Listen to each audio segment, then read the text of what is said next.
so I think we're good to go. Can you kick us off, Dean? Well, so here we are. I would recommend if people can see at aprovecho.org, there are two new books, Stoves 101 and then Stoves 2025. And so that has a lot of this in there for you as well. And so Sam and I are going to go over design principles for biomass cook stoves as we know them now. So what is a design principle? Well, Dr. Winiarski created the design principles to help work with villagers. So that was because villagers are experts in making the stove, in making the food, and we don't know that part. Stoves are very different everywhere that we go. So yeah, we know about fire, but you know, we're trying to create something that works to make food.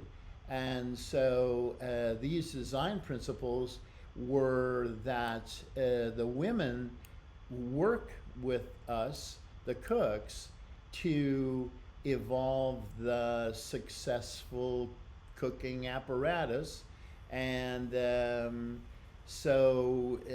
you know, they were simple and tried to, you're communicating with people often who don't read or write, but who are now going to be empowered to be, to create something that's very important to them, which is the technology that they use the most. And so design principles are constantly evolving, hopefully. And you know, then I say teaching and listening go hand in hand as the evolution of the successful stove occurs. All right. Well, so improving a traditional stove. So this is actually a photo of Peter Scott. So he started in Cookstoves here at Aprovecho, but that's a picture from one of his hoods in Kenya. You want to start with the traditional stove first. So you want to understand the three-stone fire. One thing I kind of like about it is that the firepower, you can vary it. You know, you can vary the firepower a lot. You can also put a big pot on the stove or a small pot. You can move the position of the stones. So I think understanding what's available first before trying to improve it is a good idea. Shielded fire, so just blocking the wind from the open fire, that is an improvement. The high mass rocket stove, those are easy to make because they're homemade bricks that are unfired, and you don't have to try to make them lightweight, and so you can block the wind and you can keep some of the heat in with the high mass rocket. So there's different design principles for the rocket stove and for the plancha stoves, and we'll go over those later. And so we just want to make stoves better so we maximize impact. So what are the improvement goals? I mean, you know, especially with carbon revenue, right? The stove has to be in use. And so usability, the cook has to really like it, and that it has to replace the open fire, right? So that may be number one.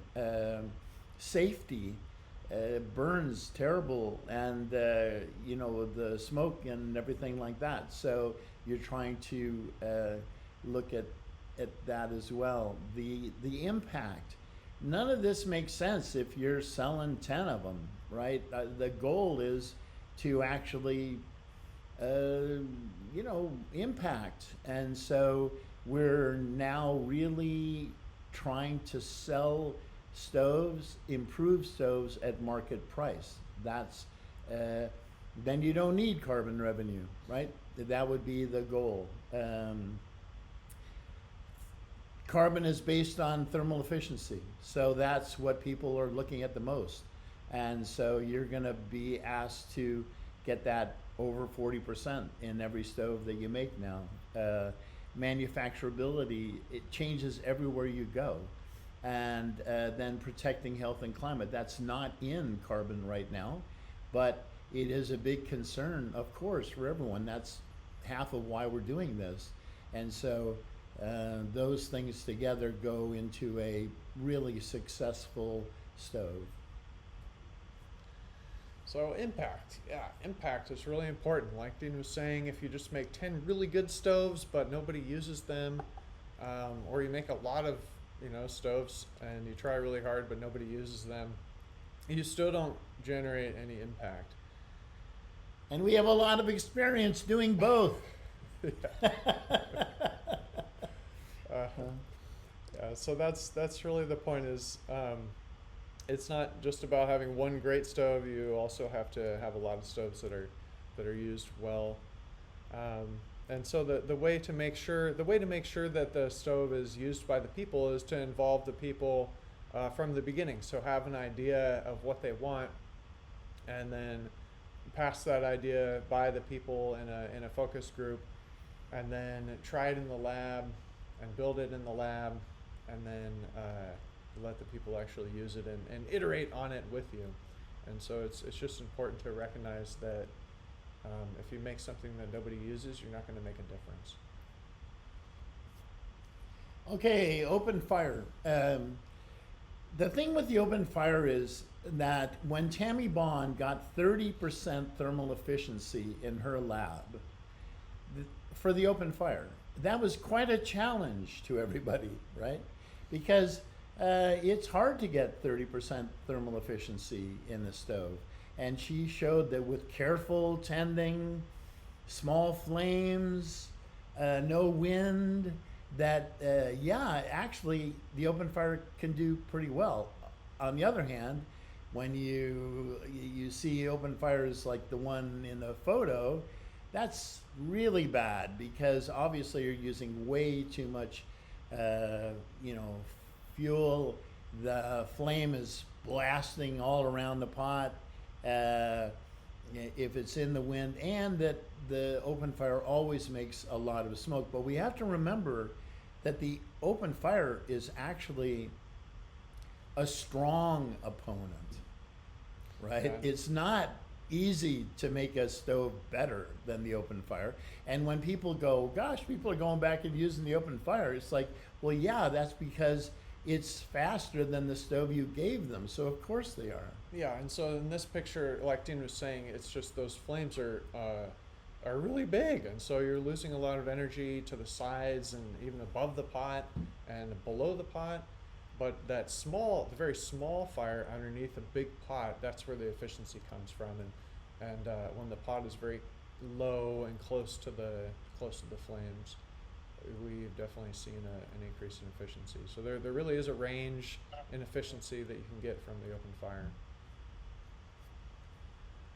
Open fire design principles. So we're talking about, how do you get a better thermal efficiency from an open fire. So this is a little bit better example.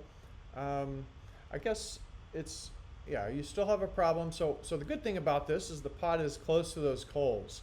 So it's much lower to the heat source. It's much closer to the heat source in this example versus the previous photo. But here you can still, and then the other thing that's good about it is that it is mostly burning the tips of the sticks.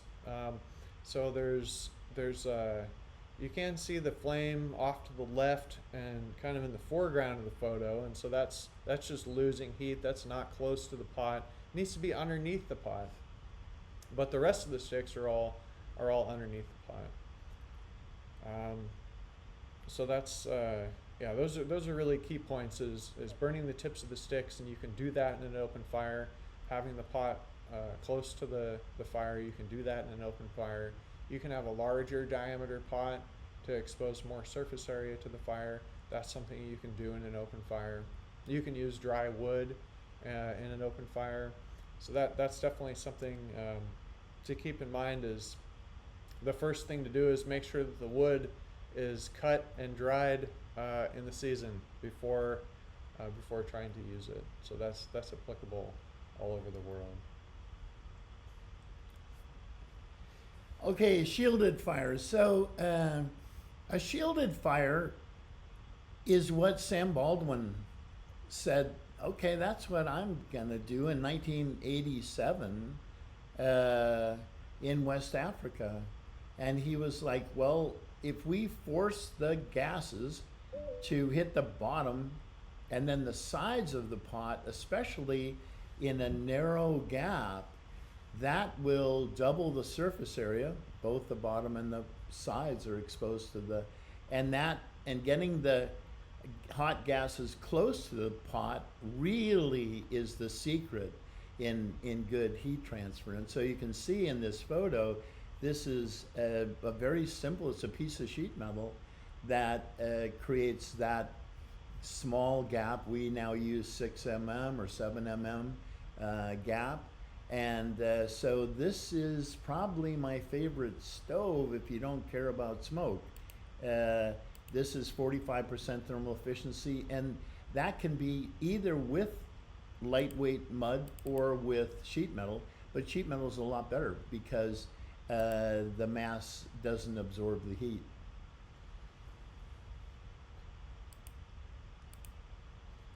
Oh, we love this slide. Oh, we love this slide. Channel gaps make a big Oh, difference. copy this one. This one has been around a long time. 1987, particular year that Sam Baldwin published this book. And this graph on the x-axis, it shows the firepower. And so it's ranged from 0 to 10 kilowatts. And it also predicts thermal efficiency. So the y-axis is thermal efficiency. There's more pieces on this graph though. So I think you can see the mouse. So these lines that come down, this line that comes down right here, that is the length of the pot skirt. So you have 20 centimeter pot skirt right here. How tall it is, yeah. Yeah. So the gases, this is a diagram of a stove. The gases come up and then they hit the bottom of the pot and then they go around into the channel gap, or the pot skirt channel gap is what we're focused on here, is the pot skirt channel gap. So this line here, you follow that line if you have a 20 centimeter channel length, and then if you have a 15 centimeter channel length, you follow this line.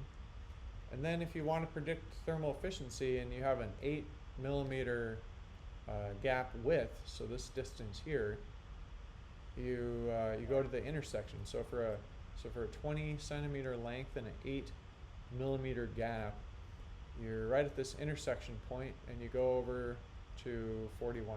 Yeah. And so we found this to be pretty accurate because we use 6 millimeter channel gaps all the time, and we routinely get over 45% thermal efficiency. So we've found this graph in this region, at this lower firepower region, we found that to be very accurate. And so if you want to make a stove better, right, the skirt is what you do. That's the first thing. It's sheet metal. It can be, and so it's and you're gonna get up there if it's at all lightweight, your stove. You're gonna get up there to 50% ish territory, and with your stove, and everyone will be really happy. So, cheap, easy. Skirts before stoves. Skirts before stoves. You just have to change that. What's that? Oh, never mind. Okay. I'll carry on. So the shielded fire design principles. The shielded fire, the concept is just to prevent the wind. There are two concepts. One is to prevent the wind from carrying away the heat from the fire, and the other is you have an opportunity to add a channel gap, just like we were looking at in that graph. So you have an opportunity to force the gases to keep close to the sides of the pot. And you can add a chimney if you do sunken. Yeah, okay. And so, like in this photo with Damon Ogle and 41% thermal efficiency, the way that was achieved was because this pot sinks down into the fire, and there's a channel gap created between this this you know this mud. There's a channel gap created between that mud wall and the pot, and so that's where the thermal efficiency is increased. And we did see a picture earlier, so sheet metal is better. So we did see a picture earlier of the shielded fire, and so it had a grate on the bottom where the sticks rest and where the charcoal burns. And so that sheet metal is better because it weighs less, and so it absorbs less heat. Yeah, it's always better to use lightweight materials because they don't absorb as much heat from the fire. You want the heat from the fire to go into the pot.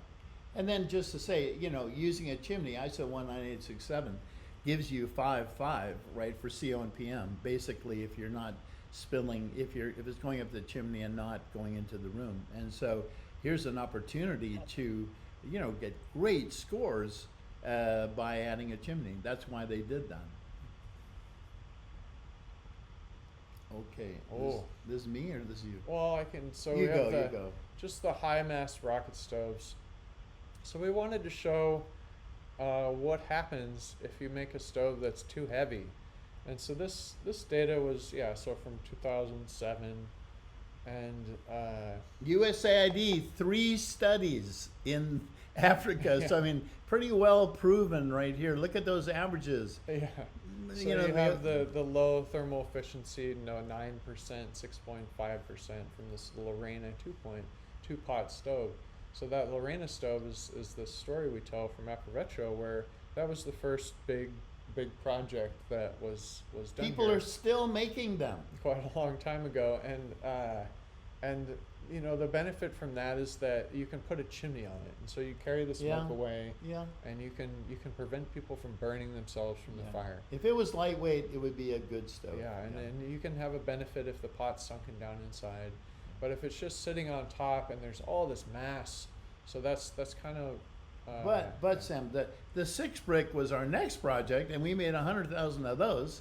And look, it's the same as the open fire. So, that was really another disaster. Much more recent is those stoves. A rocket. There's nothing great about adding a rocket combustion chamber if it's heavy. If it's heavy, It has to be low mass. It's amazingly. It really helps. Yeah, if it's low mass.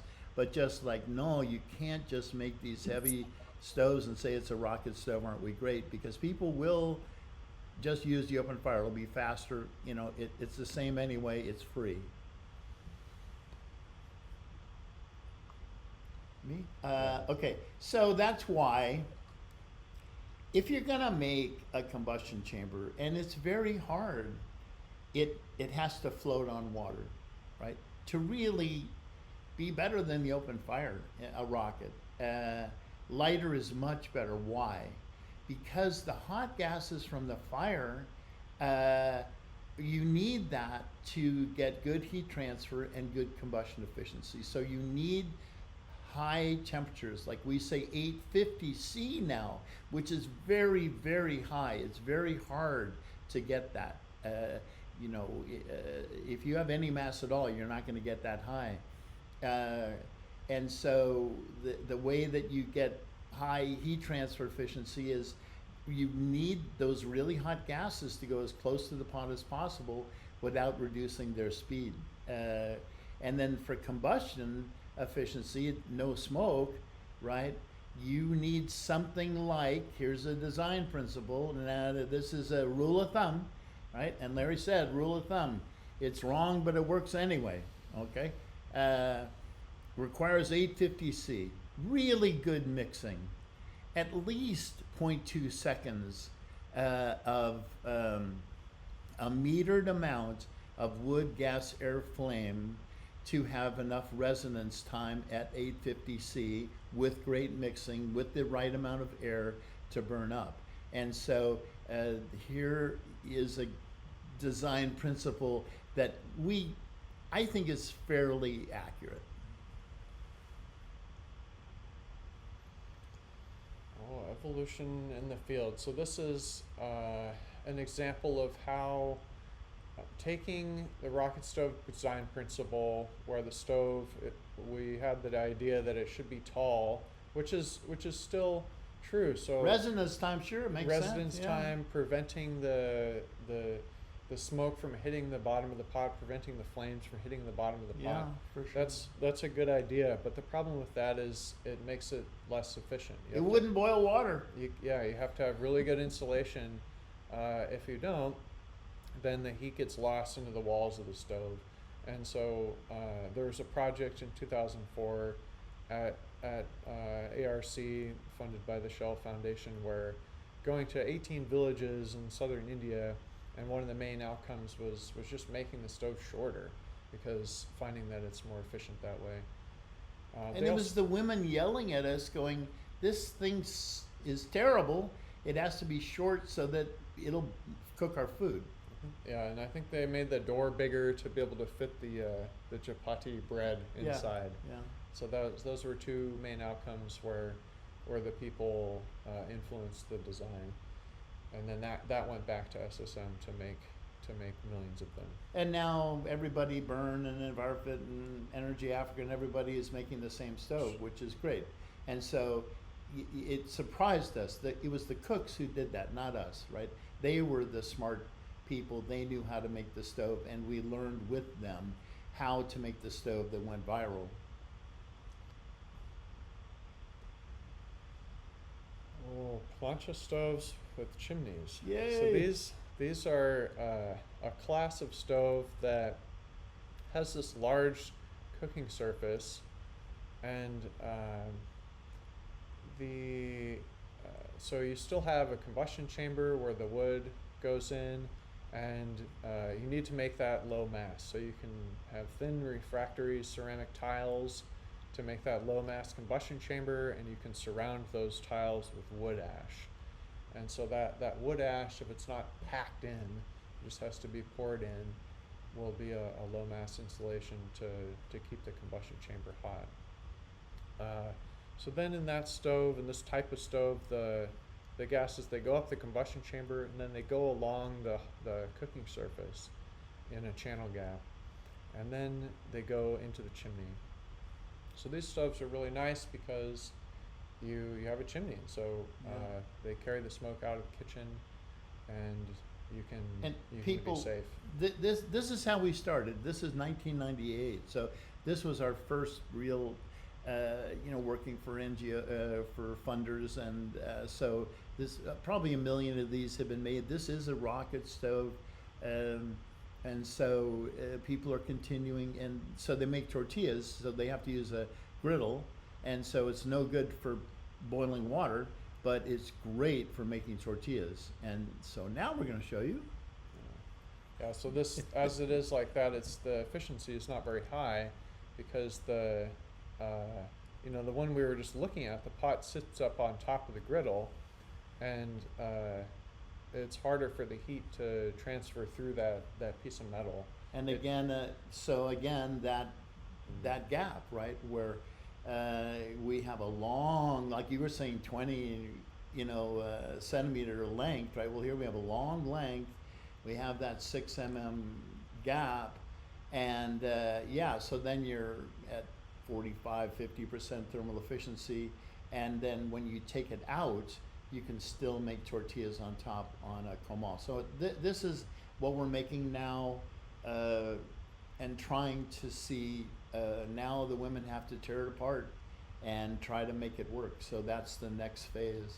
Yeah, and there's one kind of special feature in the stove, and it's that when you take the pot out and you put the rings or the disc back on top, so you put a disc on there to cover the hole. To make the tortilla. You make your tortillas that way. The gases, they have to fit through this small space right here.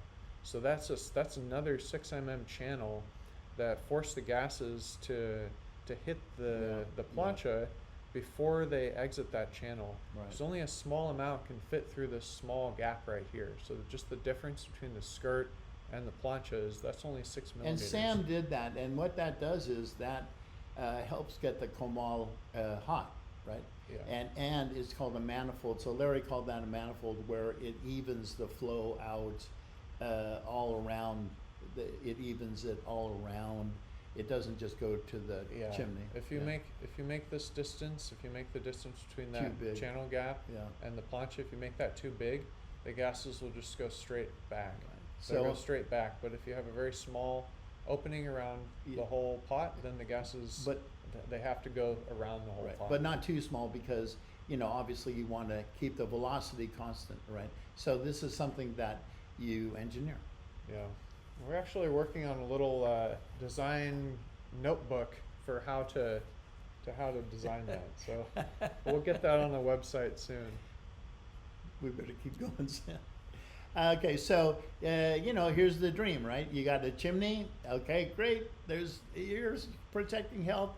You got a PV panel. Oh boy, you got light, and life's a dream. Okay, here we go. Now we're getting into it. All right, improving heat transfer efficiency. So everyone, buckle in there. Temperature, area, radiation, proximity, velocity. Don't evaporate too much or you'll never boil. All right, here we go. TARP-V. So temperature, make the gases as hot as possible. You get more heat transfer with higher temperature gases. That's what you need to do. And so try for combustion chamber temperatures above 850 degrees. Hard. Yeah, that's as high as you can get it. Yeah. 1100 is that's the flame temperature. That's the flame temperature, yeah. So when you don't have any extra air coming in, so that's really the maximum temperature you can reach. So yeah, Okay. incoming air is a lot colder. So as you add that mixing air, you're cooling things down. And I love this photo because look, you're it's hot on the inside, but it's that flame's 1100 degrees on the inside, and the air is cold on the outside, and the air is trying to get into the inside so it can burn everything up. But God made flame hot, and that's great because we need all the help we can get because we're cooling it down with everything that we do, making the stove. There's some mass, but so if you want good heat transfer, try to keep it as hot as you possibly can. And you can get 850, but that's in a super insulated stove. Area. So we maximize the surface area. The surface area of the cooking surface that's exposed to the heat. That's what we're trying to maximize. And so that's why the pot skirt works. That's why it increases efficiency. And that's why the larger pot increases efficiency. I'm hoping that you could memorize now what is in green, because then you'll know more than most everybody about how to do this. Highest temperature gases at the fastest velocity, which is not that fast. You're only generating maybe 1 meter per second in the tightest channel gap without reducing that speed. So that's it right there. That's how you optimize heat transfer efficiency. And so here's an example of a stove where that area where the heat from the fire is forced to scrape next to the pot, that area is maximized. Yeah. Pot skirts are more important than the stove for increased, saving fuel. Radiation, okay. We have to encourage radiation. It's hard but probably up to 1/3 of heating, maybe 20% more, is from radiation in normal stoves. This is there are lots of different people talking about this.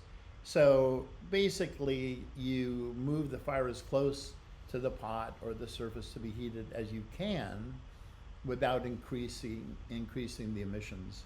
And all of this, you really have to do it under a hood. If Sam hadn't invented and made the hood better, we would be blind. And so we really encourage everybody that the amount of smoke that you're looking at, the amount of the CO is invisible anyway, and so really you need a hood to be able to do this stuff. And then the primary air is going to increase the temperature, which is really important with radiation. Make sure that the surface, the coals are as hot as they possibly can be, because it's very important. It's the fourth power. So. And so here's a drawing that shows a little bit about these three modes of heat transfer.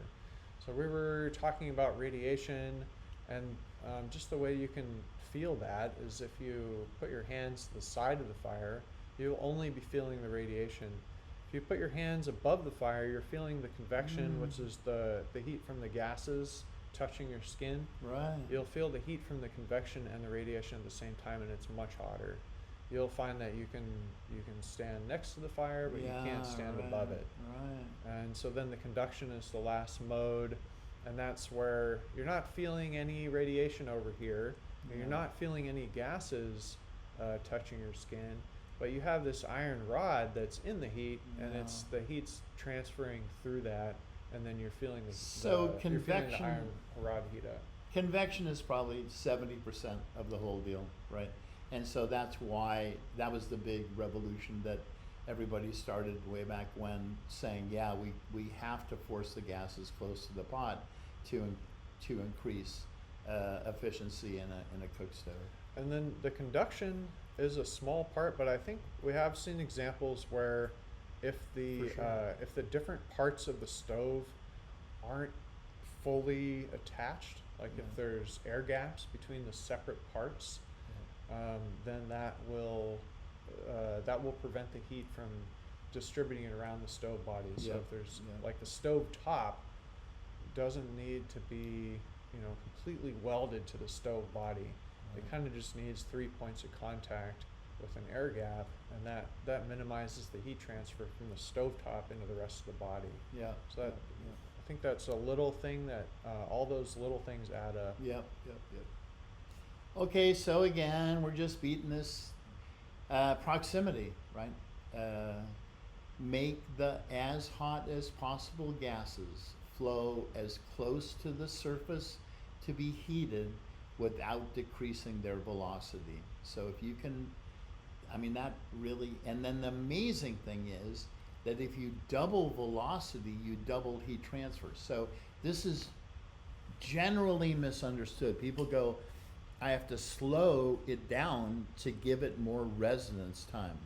Well, that is true for combustion efficiency, but not for heat transfer. You have to, the cold molecules have to be pushed out of the way by the high velocity hot gases. And so, double velocity doubles heat transfer. We're using 6 mm channel gaps and pot skirts for up to about 4 kilowatts. And all of this is, for us to understand how to tune a stove, it has to be done under the hood, and then, you need that velocity. Keep the velocity as fast as it can go, so. Okay, Sam. And here's just a reminder of, how you get high thermal efficiency at these lower firepower levels by using the tight channel gaps and the long channel lengths. And all of this was known in 1987. So, our field is not too great at transferring stuff from the lab to the field. Adjustable pot skirt. Oh, what a good idea. Okay, so here we go. For $1 or $2, you can make an adjustable pot skirt that will go on different size pots. There's an average 24% increase, right, for $1. And so we really like adjustable pot skirts. Will people use them? You know what? With all of this, you go into the field, you try everything you've got, and then you see what works, right? So The engineer's job is to go into the field, to see what works, and you try everything, and then you come out of it with as good a thing as you can get.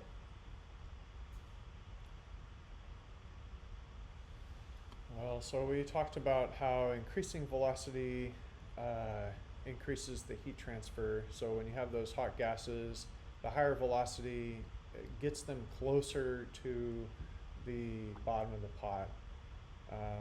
If the gases, they have to stop when they hit the pot, they stop moving, and so that's the boundary layer. And so you need high velocity to be able to penetrate that boundary layer, make the boundary layer thinner, and that's why there's more heat transfer into the pot with higher velocity. And then doubling velocity doubles heat transfer, doubling area doubles heat transfer efficiency, doubling temperature doubles heat transfer efficiency. And so this is great. We're getting closer to easy models for everyone to go, oh, okay, that's how I use less wood. It's not hard to understand. It's relatively easy to understand how heat transfer efficiency can be improved. And yeah, so about 1 meter per second. That's what we measured. 1 to 1.5 meters per second out of a rocket stove, and that's not very fast. And so Sam made all of these tools and Dale and a lot of people. But I mean, once we start quantifying everything, right, getting numbers for stuff, yeah, we get a lot closer to being able to help people. How are we doing? Oh boy, combustion efficiency. Sam, we're gonna make it this time. Okay, so how do you make less smoke? That's not hard either. Time, temperature, turbulence, and then it's amazing that people don't think about this, but I think this is even maybe as important. Mixing, metering, moisture, not too hot, and then the right amount of air. So here we go. Mixing. All right. So we got to make sure that the hot gases, you got to make sure that the wood gas is mixed with the air that is coming into the stove. So that's the only way to, you need, the wood gas needs to mix with the air. That's the only way for clean combustion to occur. That's kind of hard to do in a wood stove because the velocity isn't very high. And so in a rocket stove where all the air is coming in from the front of the stove, there's nothing that makes it mix with the wood gas. The flames tend to just generate in a column, so you just get this big column of flame, and that photo of the candle that we were looking at, that's kind of what the flames end up looking like in a rocket stove.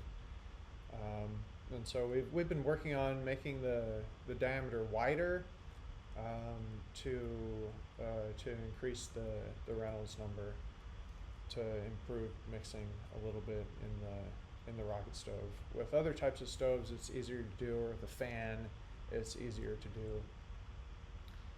But it's important to increase the mixing in the stove. And then we just another reminder that metering the fuel, because you don't have very good mixing in the stove, you don't want to make too much wood gas. And the way that you don't make too much wood gas is by metering the wood into the fuel. So that's why into the flame, the stove, into the flame. So that's why when you push the sticks into the stove slowly, and you make sure that just that 8 centimeters is burning at once, you're going to have a cleaner burn because you don't have to mix all that wood gas with the air. And this is what Larry said. Larry said only burn the tips. He knew all about the only chance you have, because the smoke's going one way, the flame's going another way. It's laminar, it's not good at mixing. You have to meter. Metering in a rocket is the way you go clean. So I guess, too much air injected can lower the temperature. So if you try to have secondary air, if you try to have forced draft secondary air blowing into the combustion chamber to increase mixing, you risk just cooling down the Yeah. combustion chamber temperature. So, you know, that's why people said, okay, great. If we need to get tier 4, basically, tier 4 you can only get there if you have added mixing, and so that ended up with Tom Reed and with fans and with blowing in preheated secondary air into the top of the fire, and you can see that's just incredibly great mixing, and that's at 1000 C, so that you need very low resonance time, and that was a huge advance for our field. On the other hand, it doesn't have much to do with getting a million stoves out there, but it works. Yeah, and blowing air from the side or from the top. We're showing a picture of a T-load gasifier where all the fuel is burning on the bottom, and it's releasing this even amount of wood gas, and then all the air is injected right at the point where the wood gas is being generated, so it's easier to mix. And so when we try to do that with rocket stoves, the BioLite stove did make a difference. It was cleaner, but it was just limited by firepower. So it's just harder to do. Yeah, it's much harder to do in a rocket. You don't have the even amount of flame coming out. Yeah. Okay, create flame, right? I think people, you really need enough primary air coming up to make a lot of flame. You can't have too much air because you'll go below 850 C. Not that hard then as you're making a stove to adjust it. The size of the fuel influences the amount of flame. Big sticks make less flame, they make less smoke. Small sticks make more flame, less smoke. And so, yeah, it's great to burn big sticks, and then you're going to start out with the advantage of fewer emissions, but it makes less flame. You have to have the flame above the fuel bed to be able to burn everything up.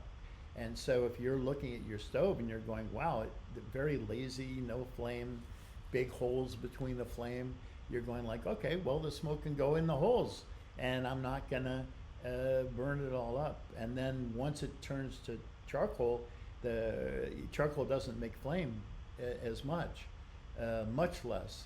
And so you're using the wood to make the flame, and then the charcoal is helping to keep the wood hot.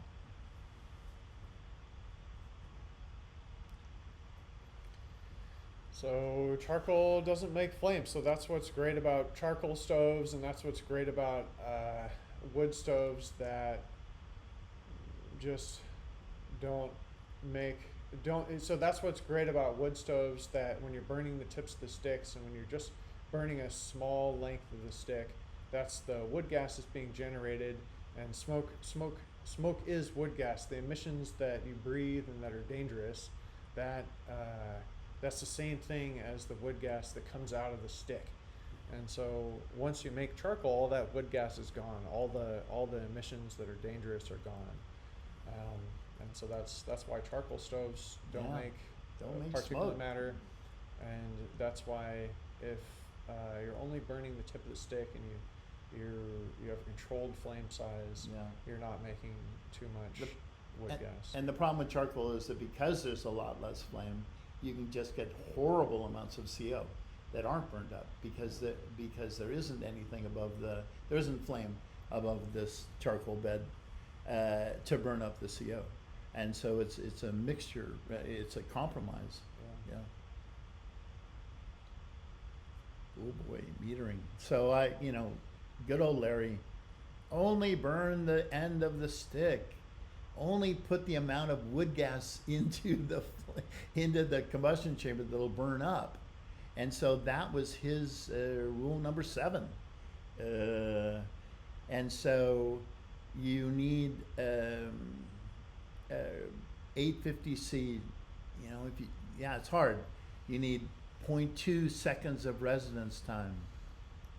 You need enough air, but not too much air, to be able to have everything combust.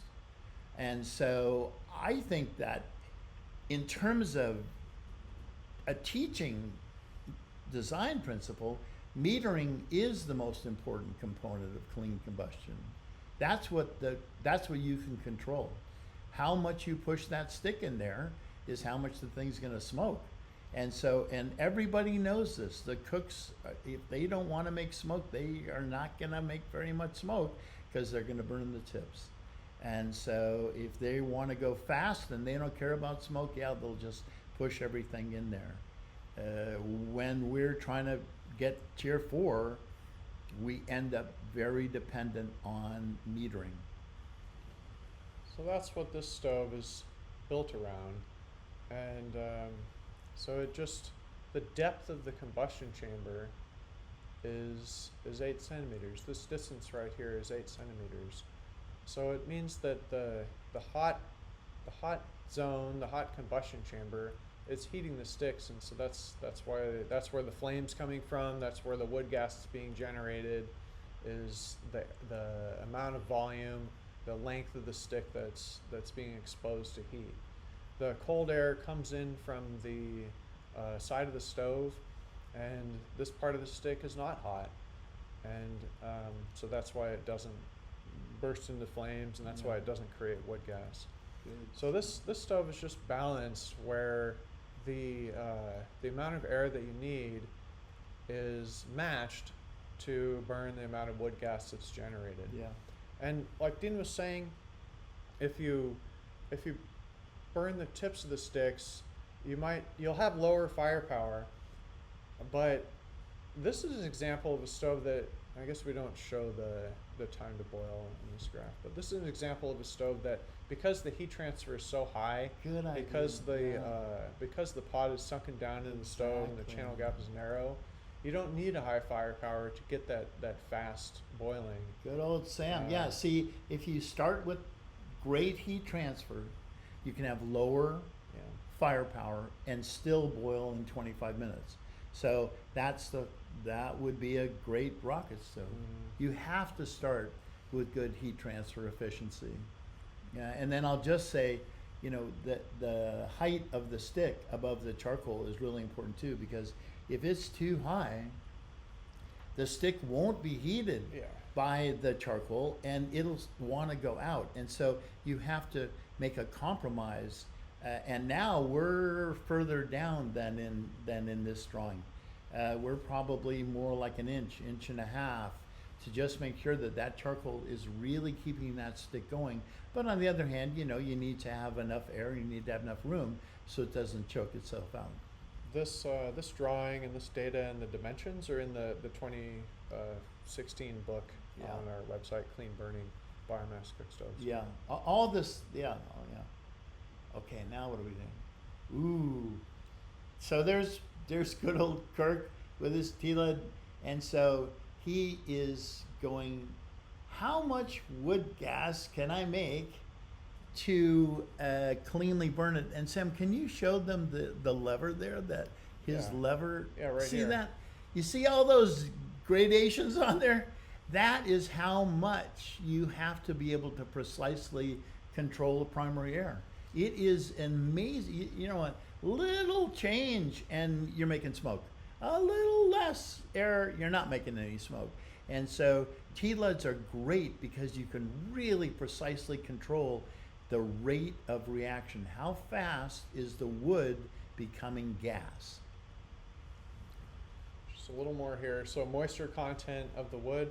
If you have too high moisture content, then you can't heat the sticks absorb too much heat from the fire and they don't make the wood gas that then burns. Yeah. If you actually have too dry of fuel, then it's too easy to make too much wood gas and you'll make a lot of smoke.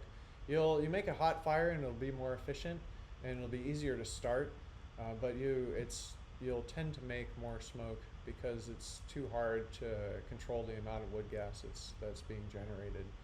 So that's why something like 10 to 15% moisture content wood is easier to manage, maintaining efficiency and emissions. Wood can be moderately dry. Yeah. Next. Yeah. Oh boy. So. Well, you go for that. Okay. So air.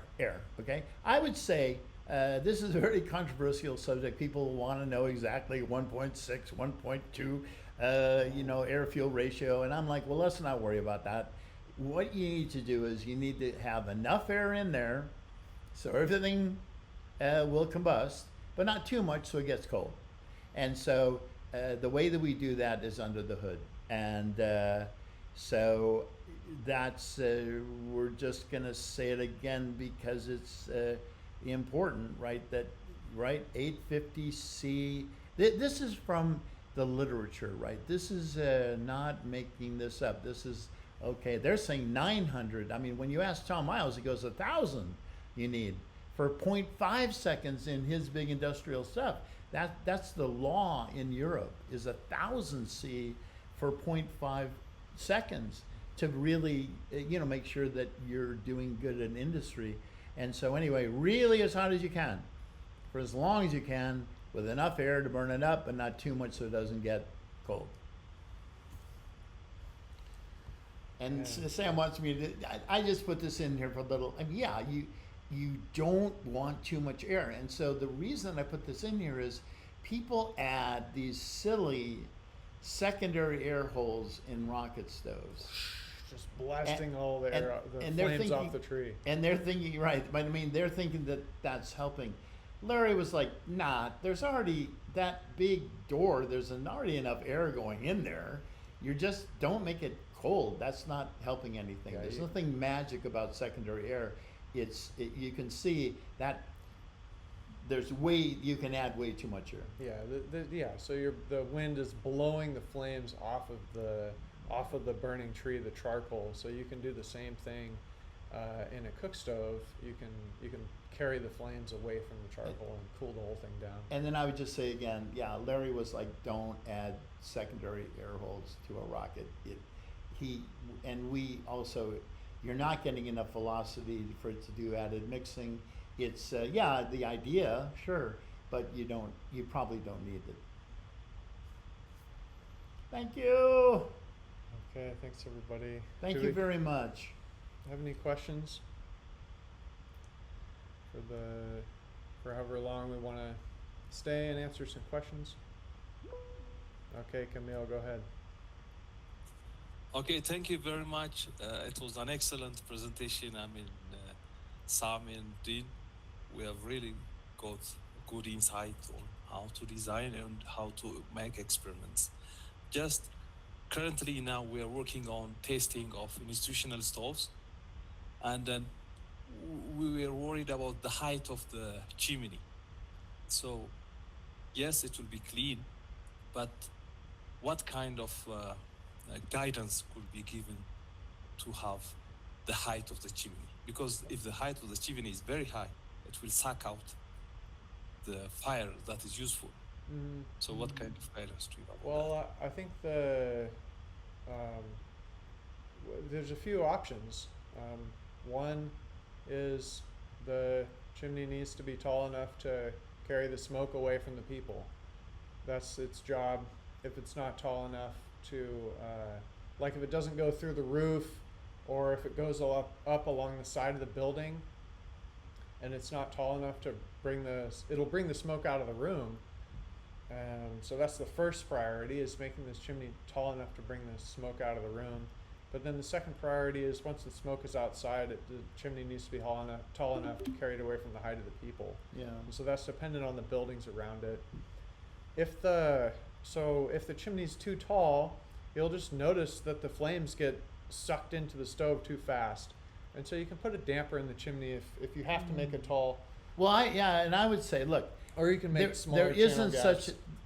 gaps. So there isn't such a thing as too tall a chimney, because if the velocity is too high, you can always decrease the channel gap, which increases the friction, but that gets you much better heat transfer efficiency to your pot. And so no, you can always, yeah, I don't know what the gap is around your pot, but yeah, just, and I'll bet it's fine. Chimneys don't generate that much draft. It's, you want that gap to be as small as you can get it without decreasing the velocity. And you will be amazed, that 1 millimeter making it smaller will really use less fuel. So yeah, great. Make a tall chimney, and then address that with more friction in the channel gap. Yeah. Okay, thank you.